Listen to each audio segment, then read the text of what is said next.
कल रात्रि को आप यहाँ रुके हैं, ऐसी क्या परिस्थिति बनी है, आगे क्या प्रोग्राम रहेगा? यहाँ काफ़ी गंदगी थी, प्रशासन ने कुछ कराया भी है? जहाँ आप खड़े हैं कोई स्मेल महसूस हो रही? बहुत ज़्यादा गंदगी और काफ़ी स्मेल। यही एक मुद्दा था जो सबसे इम्पोर्टेंट था। प्रधानमंत्री जी कहते हैं स्वच्छ भारत होना चाहिए और उसके ऊपर बड़े बड़े विज्ञापन और तमाम पैसे खर्च होते हैं। स्वच्छ गांव तो नहीं बन पा रहे हैं, हालत बहुत अच्छी नहीं थी। और मैं भी जहाँ वो लोग परिवार रह रहे हैं वहाँ इतना इतना गारा है मिट्टी का। पशु जो है ना वो फिर एक काफ़ी लंबे समय से एक एक फीट के गारे में खड़े हुए हैं। तो मैं यहाँ इसलिए रुका था कि जो मांगे हैं, क्योंकि रात हम लेट हो गए तो मांगे यहाँ के जिलाधिकारी जी के सामने हम रखेंगे। और हम ये प्रयास कर रहे हैं कि न्याय जो वादे मुख्यमंत्री द्वारा किए गए थे, सरकारी नौकरी, सरकारी आवास, फिर उसके अलावा सड़क नहीं थी, रात से सड़क पर भी काम चल रहा है। आप देखोगे तो आपको दिखाई दे जाएगा कि रात 1:30 बजे से प्रशासन के लोग सक्रिय हैं और काम कर रहे हैं। तो हमारा प्रयास यही है कि पीड़ित परिवार जो न्याय की लड़ाई लड़ रहा है उसको वो कमज़ोर नहीं पड़ना चाहिए। अगर कमज़ोर पड़ेगा तो न्याय की लड़ाई कैसे लड़ेगा? तो हम सब लोग यहाँ इसलिए थे कि इम्प्रूवमेंट हो चीज़ों में, बदलाव। बाहर देखेंगे आप, सफाई पे भी थोड़ा सा काम हो रहा है। जो तयशुदा काम होना चाहिए उसके लिए हम लोग आप भी अटल हैं। अभी 10:30 बजे जिलाधिकारी से वहीं उनके ऑफिस पे मुलाकात होगी। हमने सब लोगों को कहा है कि कोई भी कार्यकर्ता गांव में आए, सब लोग जिलाधिकारी कार्यालय जाएं, वहीं बताया था बैठेंगे वहाँ जब तक हमारी मांग पे। एक जो इम्पोर्टेंट बात, नौकरी और आवास के लिए 1 साल हो गया है घटना को, अब तक नहीं मिली है। तो मेरा सबसे बड़ा सवाल यह है, क्या मुख्यमंत्री जी ने दलितों से मजाक किया था कि नौकरी और आवास देंगे, या फिर मुख्यमंत्री देना चाहते हैं, यहाँ का प्रशासन नहीं दे रहा है? तो बीच में कौन है वो कड़ी जो जहाँ से रुका हुआ है? तो ये जाके मैं डीएम साहब से पूछूंगा। और भी कई चीज़ें। जो कूड़ा लेकर आप जाने वाले थे, यहाँ जो कूड़ा था, गंदगी थी, क्या अब उसको लेकर बीमार भी नहीं हटेगा तो लेके जाऊंगा दोनों लोगों के पास। मुख्यमंत्री जी को क्योंकि लखनऊ नहीं जा रहा, उनको कोरियर करूंगा, डीएम साहब को ले जाके दूंगा। हम तो साफ करते हैं ना मैला, हम जानते हैं, हम तो इस जीवन में जी के आए हैं, हमें एहसास है। मैं चाहता हूँ डीएम साहब को भी और मुख्यमंत्री को भी एहसास हो। लाइट रात कट गई थी, सबसे बड़ा महत्वपूर्ण है, आपके चैनल के माध्यम से बता रहा हूँ, कैमरे, यहाँ कैमरे लगे हुए हैं। लेकिन हालात ये है कि अगर लाइट कट जाएगी तो कैमरे के लिए कोई बैकअप नहीं है। इस बीच में अगर कोई घटना हो जाए कौन जिम्मेदारी लेगा? यानी सुरक्षा व्यवस्था में भी बड़ी चूक है। चूक है। सुप्रीम कोर्ट के ऑर्डर है कि कैमरे का निगरानी 24 घंटे रहनी चाहिए। लेकिन मैंने चेक कर लिया है, आप भी चेक कर लीजिए, पता करिए कि मैं गलत तो नहीं बोल रहा। अगर पावर कट होगा तो कैमरे बंद हो जाएंगे। इस बीच में अगर कोई घटना होगी, रात भी हुआ, मैं तो था ही, पावर कट हुआ और फिर मैंने डीएम साहब से कहा कि भाई पावर कट हुआ, उन्होंने कहा व्यवस्था करा रहे हैं। तो ऐसे में अगर कोई घटना हो जाए कौन जिम्मेदार होगा? भाई जो कंपनी के लोग यहाँ लगे हैं वो भी तो इंसान ही है, उनके पास तो कुछ अलग से नहीं है। तो रात टोर जला जला के वो निगरानी कर रहे थे, ये दुर्भाग्यपूर्ण। 1 वर्ष हो गया, तमाम नेता यहाँ, केंद्र से लेकर सत्ता के नेता, विपक्ष के नेता, हर पार्टी का नेता यहाँ आए थे। हाथरस से बंगाल तक और कन्याकुमारी तक के नेता यहाँ आए, लेकिन यहाँ का कोई साफ सफाई किसी ने भी ध्यान नहीं दिया। तो क्या कल यहाँ भीम आर्मी चीफ चंद्रशेखर रावत आप यहाँ नहीं आते तो क्या ये जो गंदगी साफ हो रही है, प्रशासन जो हरकत में आया है, जो वो बीच में रह रहा था परिवार, क्या वो ये हो पाता कुछ?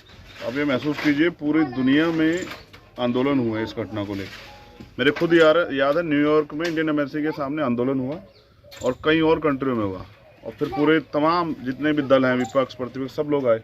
उसके बावजूद इस मामले को इतना जो है ना इजीली ट्रीट किया जा रहा है।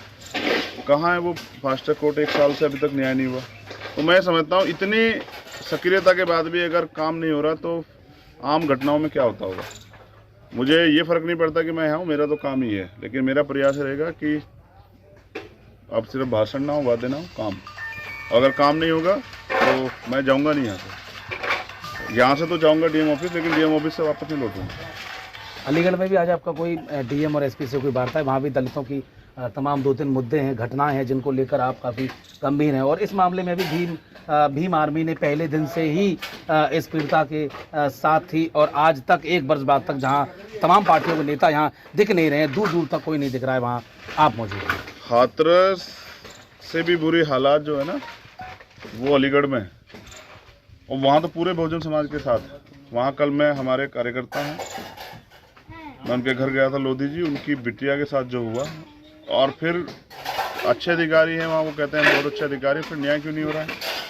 कई मामलों में रेप और हत्या जैसे मामले में गिरफ्तारियाँ नहीं हुई है, और क्या क्या नहीं है। इसलिए मैंने डीएम साहब से और एसएसपी जो है वहाँ उनसे कहा था कि भाई मैं आके आपसे व्यक्तिगत मिलूंगा, और अगर यहाँ से जल्दी इन्होंने मेरी मांग मान ली तो फिर मैं अलीगढ़ जाके बैठूंगा, और अगर ये नहीं मेरी बात मांगे तो फिर अलीगढ़ में भी एक पंचायत होगी और एक पंचायत हाथरस में होगी, और वो पंचायत जो है ना निर्णायक होगी, देखने लायक होगी। बहुजनों का वोट पाने वाली पार्टियां बहुजनों का बिल्कुल ख्याल नहीं रखती हैं, लेकिन भीम आर्मी बहुजनों के मुद्दे पर लगातार काम कर रही है। तो आगे आप क्या राजनीतिक स्थिति देखते हैं? क्या अम्बेडकर क्या आज़ाद समाज पार्टी किसी से गठबंधन होगा, या आप अपने आप को कहाँ देखते हैं? जहाँ युवा जुड़ रहे हैं, तमाम दलितों के मुद्दे पर आप खुद जाकर काम कर रहे हैं, आपकी टीम काम कर रही है। मैं तो एक जिम्मेदारी को जो बाबा साहब अम्बेडकर और माननीय काशीराम साहब का आंदोलन, उसको आगे बढ़ाऊं। मेरी राजनीति तो यही कि जहां कोई पीड़ित शोषित है, किसी भी समाज वर्ग का व्यक्ति, उनकी लड़ाई को लड़ा जाए, उनको न्याय दिलाया जाए। बाकी रही चुनावी बात, तो चुनाव तो आते जाते रहते हैं। अब जनता को ये तय करना है कि उन लोगों के साथ रहना है जो 5 साल में जब वोट मांगने आते हैं,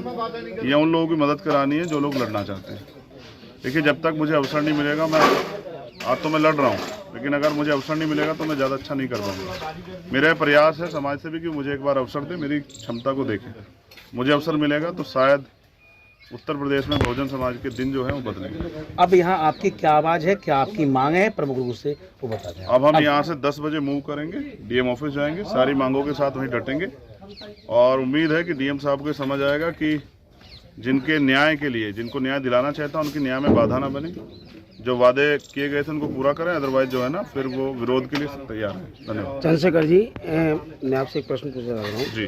बहन कुमारी मायावती की निष्क्रियता के बाद देश आपको विकल्प के रूप में देखता है, क्या इसमें क्या सत्यता है? क्या युवा पीढ़ी आपके साथ अधिक जुड़ा हुआ है, ऐसा लगता है आपको? ये तो आप बता सकते हैं। मैं कुछ कहूँगा तो लगेगा कि मैं अपने बारे में कुछ कह रहा हूँ, ये मेरी आदत नहीं है। ये बहन जी की निष्क्रियता के देखिए, बारे में हमेशा जो है ना, टूटने का मतलब जो है ना बिखराव नहीं होता है। जब कुछ चीज़ टूटती है तो नव निर्माण भी होता है। जैसे कोई अगर अंडा टूटता है तो एक नई जीव की उत्पत्ति होती है, और वो जीव भविष्य में क्या करेगा ये उसके कार्य पे, उसकी क्षमताओं पे तय होता है। अगर बहुजनों की आवाज़ उठाने के लिए आपको कभी बहुजन समाज पार्टी के साथ जाना पड़ा तो भीम आर्मी चीफ चंद्रशेखर रावत जी का क्या निर्णय होगा?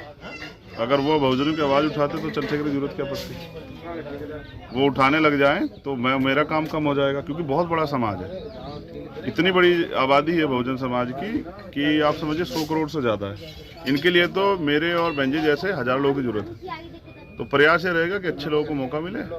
बाकी राजनीति यही है कि लोगों की मदद करें, और उस काम पे हम लोग निकलेंगे। पहले बहुजनों की मदद हो, उनके मुद्दों को उठाया जाए, ये आपकी प्राथमिकता उनको है। ताकत दी जाए, उनको राजनीतिक चेतना, सामाजिक चेतना, आर्थिक चेतना उनकी मजबूत की जाए। उनको बताया जाए कि आप अपने आप को कमजोर ना आके उनका मनोबल बढ़ाया जाए।